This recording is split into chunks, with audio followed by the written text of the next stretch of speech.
but what we're looking at now is my desk. And should we talk about the neon We pylon? got to talk about the neon pylon because I never knew. I mean, as many documentaries as I've seen about the making of Star Wars, I'm going to be honest with you, Stuart. I'm embarrassed to say I thought just they were using wire and things like that, but to know that you created this neon tube that glowed blue, the right shade of blue to be able to make it disappear. Talk about that. Okay, so what it is, the model was shot against the blue screen. What was the screen? Of the Star Destroyer, right? Is that what we're talking about here? The Star Destroyer. Yes. Okay. Unfortunately, you can't see, but the background behind me is, in fact, an intense blue. And when they film it, they want to, okay, you have the Star Destroyer and you want to make what's known as a film element. You want to have that Star Destroyer against an all clear background, we'll say. So what it is, you film it against this blue background, and optically there's a way to essentially turn that background completely black or completely clear.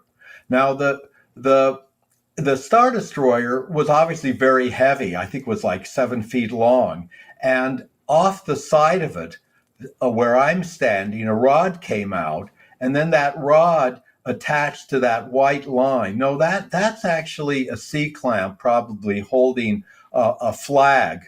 But so that white thing was what was called the pylon, and that actually supported the weight of the Death Star. Now, inside that rod could have been wires to cause the lights to light inside the Death Star. But more importantly, they wanted that pylon to disappear against the blue background. As I remember, they first tried to just hold a piece of blue card and light it, and it just never worked correctly. So this Larry Albright taught me how to make neon signs. So I ended up bending tubes, not out of neon, but neon it's the name for cold cathode illumination. And the tubes were actually white tubes that I placed around that metal pylon. And then we wrapped it with the same blue material that was in front of the blue screen. And when you adjusted the intensity just correctly, that white you see actually disappeared into the background. And that made it a lot easier for them to make the elements. And to brag about myself.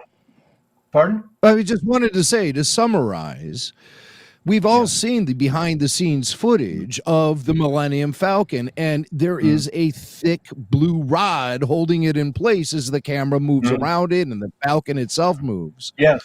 What I never realized, because I've been seeing this behind the scenes footage since the very first making of Star Wars special that aired on ABC back in the 70s.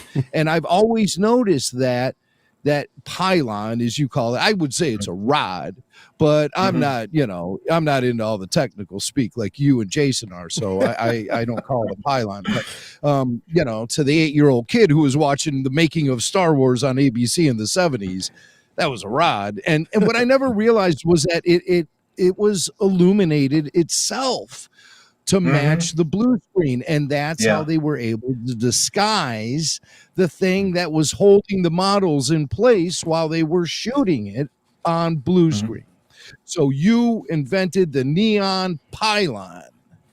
And that's amazing. So it's sort of very similar to the neon lights we see in the street signs and everything. Yeah. I mean, it was just neon tubing, white neon tubing that is wrapped again with this 16th inch thick blue filter material. That blue screen in back had uncountable number of 8-foot long, intense white fluorescent tubes that again, is filtered blue. And with the picture you're seeing, obviously the pylon isn't adjusted to the correct intensity to match the background, so it's visible. Right. So now, when you say I invented it, I think I think other people tried it on other films and it didn't work as well as when I did it on this one.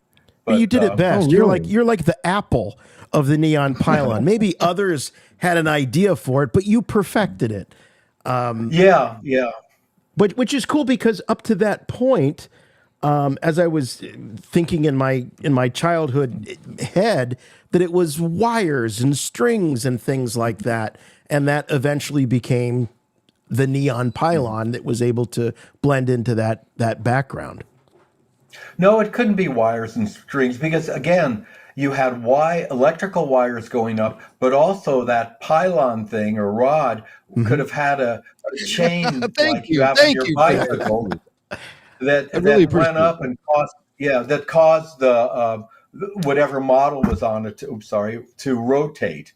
So Oh, I so again, see. the, Okay, yeah, so it also, in addition to it supporting it, it would create the motion of the model yes, as yes. well. Okay. See That's what it was amazing. is that the model was fixed and all the lighting around it was fixed, and you had the camera move towards and away from the model.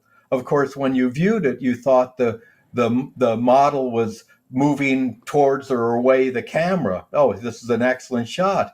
And well, the reason is you would have had to move the blue screen and the model and the lighting and everything else. So you just zoom the camera back and forth. See, the way to do it before we had the neon pylon, it was called rotoscoping. And one frame at a time, they would project each frame down.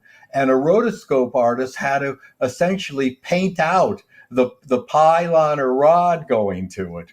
So this really speeded things up. I mean, were you just sort So of known as the guy to call when they had problems with the neon pylon? Was when we're talking about the first film that was made, because you would go on and we'll talk about the subsequent movies. But were you the pylon guy, kind of?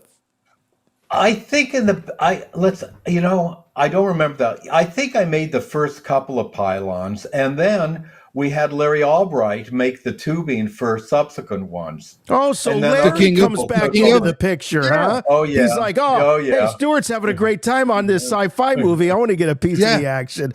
Yeah, the return Hey, of the king. he got me the job. I had to give That's true. something Yeah. back to him. That's Nice. hilarious. Yeah, like I said, the return of the king. The Yeah, pylon king is back. You know, he wants his taste of Yeah, that Star Wars pie. Yeah, people like Bill Concanon up in Northern California did it when ILM moved to Northern California, and Gary Platic, and a number of people did it.